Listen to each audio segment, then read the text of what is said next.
महाराजांचे जे सेवेकरी किंवा भक्तांच्या मनात आलेली गोष्ट महाराज उशिरा का होईना पूर्ण करतात. त्यासाठी एक सत्य असा अनुभव सांगते. तो म्हणजे सोलापूर तालुक्यात बोरमणी नावाचे एक गाव आहे. तेथे गणपतराव म्हणून एक लिंगायत वाणी राहत होते. ते महाराजांचे भक्त होते. प्रत्येक पौर्णिमेस ते अक्कलकोटात महाराजांच्या वारीत जात असत. एका वर्षी गणपतरावांनी स्वतःच्या काही कामासाठी त्याच गावच्या कुलकर्ण्यांकडून 500 रुपये कर्ज काढून ते कर्ज परत फेडेपर्यंत स्वतःचे शेत 5 वर्ष कुलकर्ण्यांकडे गहाण ठेवतो असे लिहून दिले. पुढे त्याच वर्षी पाऊस उत्तम झाल्याने गणपतराव यांचे शेतात उत्तम पीक होऊन कुलकर्णी यांच्या रुपयांची फेड एका वर्षाच्या पिकानेच झाली. गणपतराव यांच्या तोंडास पाणी सुटले. त्यास वाटले कुलकर्णी याने काही नफ्याबद्दल जास्ती रुपये घेऊन आपले शेत सोडून द्यावे. पण कुलकर्ण्याकडे शेत लिहून दिले असल्याने व कुलकर्णी थोडा वस्तात असल्याने गणपतरावांचे मनोरथ पूर्ण होणे अशक्य होते. गणपतराव यांच्या मनात मोठी चटपट लागून राहिली. अक्कलकोट वारीस गेल्यावर पण हेच विचार त्यांच्या मनात घोळत होते. महाराजांचे दर्शन घेऊन हात जोडून ते उभे राहिले. श्री स्वामी समर्थांनी त्यांच्या मनातील जाणून घेतले. तेवढ्यात तेथे टपालवाला शिपाई पत्रे वाटण्यास आला होता. त्यास गणपतरावांच्या हातात लखोटा देण्याची आज्ञा महाराजांनी केली. टपालवाल्याने एक पत्र गणपतरावांच्या हातात दिले. मग भुजंगा शिपाई तेथे होता. त्यास महाराजांनी आज्ञा केली की गणपतरावांस साहेबांचा बंगला नेऊन दाखवू. याप्रमाणे भुजंगाने केले. गणपतरावास महाराजांच्या या कृतीचा अर्थ समजेना.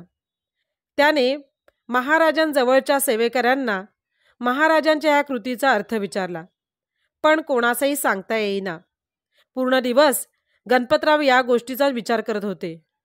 विचार करता करता गणपतरावांच्या डोक्यात एकदम विचार चमकला. तो म्हणजे पत्र घेऊन साहेबांच्या बंगल्यावर जाण्यास आज्ञा झाली याचा अर्थ साहेबांकडे अर्ज करावा असाच आहे. गणपतराव याने मग अर्ज लिहून सोलापुरातील मामलेदार साहेब यांच्याकडे नोंदविला. अर्जाची चौकशी चालली. गणपतरावांचे साक्षीदार गणपतरावांच्या बाजूने सांगू लागले. कुलकर्ण्यांचे साक्षीदार त्यांच्या बाजूने सांगू लागले.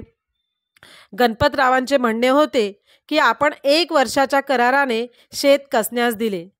तसा त्याने पुरावा दिला.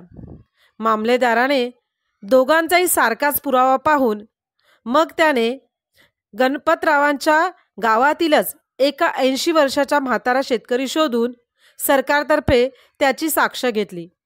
तो म्हातारा शेतकरी म्हणाला, हे शेत गणपतरावांचे असून यावर्षी कुलकर्ण्यांनी ते कसले. त्यास 500 रुपयाचा माल उत्पन्न झाला. म्हाताऱ्या शेतकऱ्याने दिलेल्या साक्षीने मामलेदारास वाटले, एवढ्या उत्पन्नाचे शेत 5 वर्ष कोणी 500 रुपयासाठी घाण ठेवेलच कसे, असे त्याला शंका आली. तसेच मामलेदारास वाटले, कुलकर्णी आपल्या ओळखीने हवा तसा पुरावा आणूही शकतो. ही कराराची केलेली कागदपत्रे बेभरवशाचीच आहेत असे ठरवून मामलेदाराने त्या शेताचा कब्जा गणपतरावांस दिला. गणपतराव त्यानंतर अक्कलकोटात येऊन श्री स्वामींचे प्रेमपूर्वक दर्शन घेऊन घडलेली हकीकत त्यांनी सेवेकरांस सांगितली. वरील अनुभवातून स्वामी हे मनकवडे होते, म्हणजेच भक्तांच्या मनात काय चालले आहे हे ओळखत. त्यामुळे स्वामींना अनन्य भावाने शरण गेल्यास आपल्या मनातील सर्व इच्छा पूर्ण होतात. पण त्यासाठी ठराविक वेळ हेच एक औषध आहे. अनंत कोटी ब्रह्मांड नायक भक्तवत्सल भक्ताभिमानी श्रीपाद श्रीवल्लभ विजय दत्त गुरुदेव दत्त समर्थ.